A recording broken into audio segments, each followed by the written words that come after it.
Domestic violence affects women from all walks of life, mothers, wives and daughters. On average, 1 woman in 4 will be a victim of domestic violence. So, chief police officers have suggested setting up a register of convicted male offenders and men merely accused by 2 women or more of violent behaviour to help women avoid these relationships. Our last big question, should there be a domestic violence register? Pat, you believe very much that there should. You think this is another weapon in the armoury. Lots of people are saying, but why should it just be men on the register? Why shouldn't violent women be on the register, for example? Because the main perpetrators of domestic violence in our society are men. And the main victims are women. I have received this news with delight because I've been campaigning and trying to inform women and children about how abusive men operate, how to spot them, how to avoid them, and how to get over the effects they've had on us and our children for 15 years. When I first started doing this, the idea that anyone would even think about having a register of abusive men was ridiculous. We've come a long way, haven't we? We didn't take it seriously. The courts didn't take it seriously. The government didn't. And I think that the fact that this debate is existing means that we are changing, we are learning, and things are improving. But these are men merely accused. They haven't even been convicted of anything. Does that harm them? I mean, if I meet a charming man and I go on the internet and find that he has actually accordingly abused 2 other women, what? I just can avoid him, can't I? I'm not going to go around and burn his house down. I can avoid him. What if you've fallen in love with him? Well, that's the problem, because although this register is a step in the right direction, if I've fallen in love, say, with you, I know you were on there. Who could blame you? And who could blame me? Yeah. And you were on there. I'd say, Nick, you're on the register. And you'd say, yeah, my former partner was such a horrible woman. I knew I'd say, Pat, you don't understand. She was a nightmare. She was. She made me hit her as well, and I didn't want to. But you would give me short shrift for all that. No, I wouldn't. No, but you would if you were sensible. But the point is, Cristina is a very interesting, and I'll come right back to you, but there's an interesting psychological thing here. When you've just met somebody, are you in that psychological place, which means you're going to check them out because you might be excited by the relationship? Well, I think, unfortunately, it's psychologically inconceivable that a woman who's just in the first blush of romance is going to go on to the internet. Now, I don't think it's going to be on the internet anyway. I think you would actually have to make an application to the police authority to be able to have information about this individual. But not only that, and more importantly, it's actually not going to keep women safe, because women are not going to use it. It's looking at things in the wrong way. It's not focusing on the real issues. If the government have got money to spend, then spend it on perpetrator programmes, spend it on counselling support for women and children. It's just part of an arsenal. I mean, what I want everyone to do really is come on my freedom programme, and then they'll understand the issues. But and also use the register. Only 14% of incidents actually get reported. Cristina Odone, I mean, you're very happily with a partner now, but you know, as many of us, you went on a quest, didn't you, and to find the right person, and eventually you did. Your current husband, would you have checked him out on a register like this? It would never have crossed my mind, but I think that there's... Why not? Because I think that there's a scope for such incredible injustice with something like a register. You know, we talk about paedophile registry, and they've been an incredible tool in the arsenal, as you said, for quashing paedophile rings, which are organised crime. And that makes sense. But what we're talking about with domestic violence is one person against another. So it's one person, say, against another. And so frequently, you can just see how 2 very angry ex-lovers could say, look, you know, he was very abusive in his verbal behavior. And remember that abuse in this register is also verbal abuse. You know, he was very verbally abusive. He put me down. I felt really quashed by him. And lo and behold, the man is ruined for life. Because let's face it, you're on a register like that, it's like social services. You know, you are never, ever going to be able to be... But this is about violence, this register. This is about violence. But we're talking about injustice. I mean, violence is horrible, but so is injustice. And the thought that somebody could be on a register and be blackballed for the rest of his life because somebody decided that they were going to have a vendetta is, I think, just is just too dangerous. Oh, well, Margaret, yes, sorry, yes. Margaret.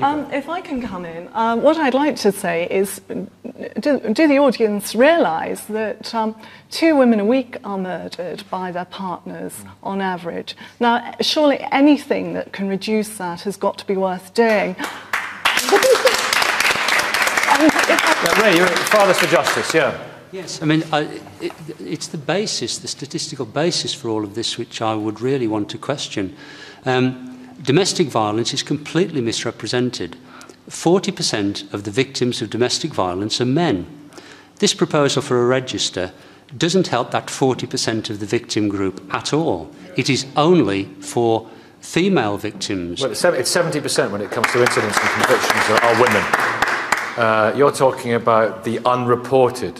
I'm talking about the figures from the most reliable source of all, which is the British Crime Survey, published by the Home Office. And year after year, it consistently shows 40% of victims of domestic abuse are men, 60% are women. And where there's such a very large, yes, it's a minority, but such a very large minority, there is no justification whatsoever for having initiatives that only address the needs of the 60% who happen to be women. Pat, it's blatant. You've got to come back on that. Then I'll come to the lady in red, just behind you. I have to say that I don't agree with you, and there's no surprise to anybody watching. I don't agree with your figures. I don't agree with the statistics. They're not my figures, they're the Home Office figures. I they're also irrefutable. want to go back to linking what you said, Cristina, in that I run the Freedom Programme for Women. I've run it for thousands of women who've come on our Freedom Programme. Most of them have been too ashamed and too afraid to tell anyone that they are victims of domestic violence, because most of us, when we are victims of domestic violence, we blame ourselves. Surely that's going to apply even more so to a male victim. A male victim is going to be even more ashamed to actually admit that. So I think there's no good reason being given here as to why this register should not also cover male victims. I'd like to just come back to the male victims. Well, wait, let's hear from Pat, then I promise the lady let's look at the body count. We've got a woman killed every 3 days. That's 112 women a year are murdered by partners and former partners. The last Home Office figures I got were 22 men a year. There's a hell of a too many. big gap. That is not a reason. Nobody's saying don't do it for what we're saying is, why exclude female perpetrators? Why? OK, lady here, what would you like to say? Could I come in? I think domestic violence is unacceptable, whatever the sex of the perpetrator and the victim.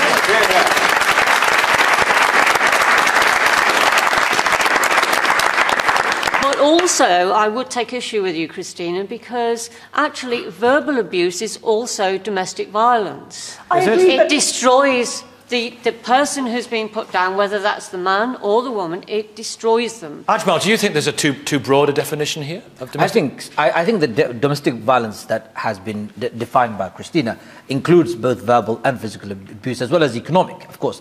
We should condemn it outright, we should ban such behaviour, but to create a register does open up a huge room for abuse, more, and injustice. Any law that contains injustice can't be a good law. I would support a program that would help. The lady over there was talking about counselling program that will change the culture. I would like to see a culture change starting from the outset, from the families. Children who have been abused, they end up being abusers themselves. We need to cut that cycle of abuse. What sort of people might be included on this register who unjustly? I think, for example, you've just said 2 people who have just merely made an accusation of a person and he has not been convicted, could also be included in that register. It's very open to abuse as far as I'm concerned, and injustice. If somebody is convicted, and they've been convicted, and that information is contained within the police record, even today, if one wants to, and if the law is made to allow such information to be made available on request, it's a different discussion. But I think justice must be at the forefront of it. Everyone must know that it is not acceptable. There should be a culture change, and more importantly, there should be a program to support all so that they don't do this and we end the cycle of violence all the way. Kelvin Mackenzie, do you think this is a valuable tool? I think my main issue about this is how on earth is this going to be conducted? It's not a conviction. We've agreed on that. It's an allegation. Yeah. You're looking at two sets of... by the way, I think ACPO have gone completely balmy. I think they've got not enough work to do as senior police officers to come up with this. But so two allegations made about you. What are you going to do? You're clearly not going to be able to go online, because if you did go online, anybody could find out anything about anybody. So presumably you have to go to some department.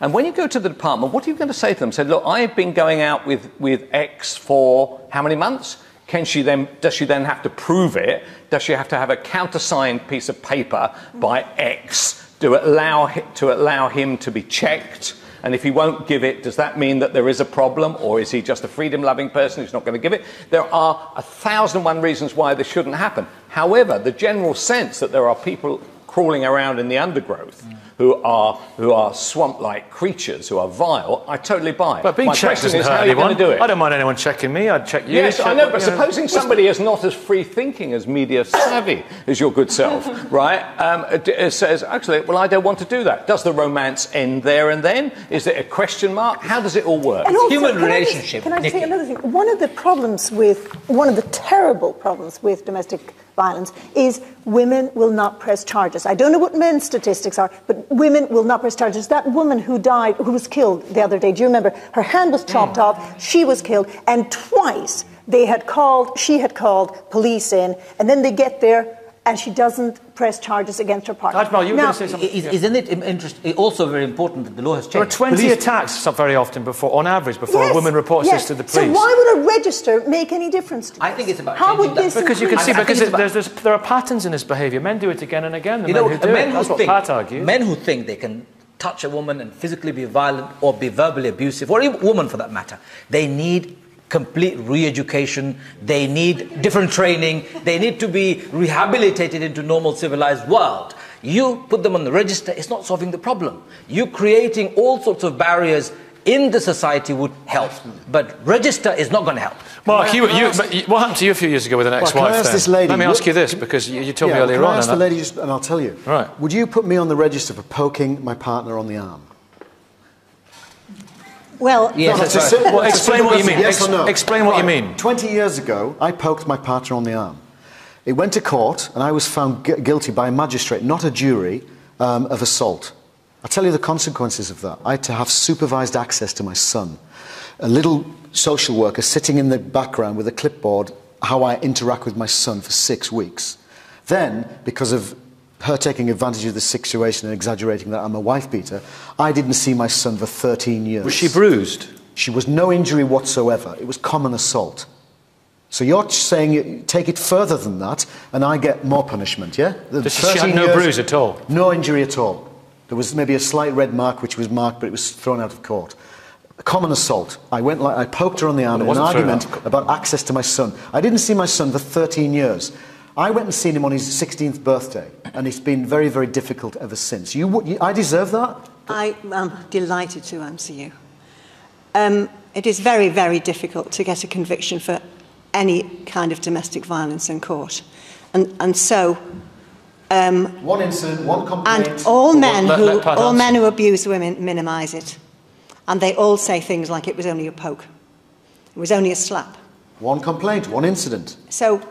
I've listened to what you've said. Do I deserve to be on it?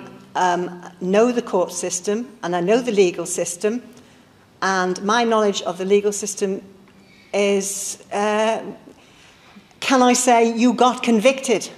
You were convicted. Did my son deserve 13 years not seeing his father for that reason? OK, let's hear. You've had your hand up for ages. Go on.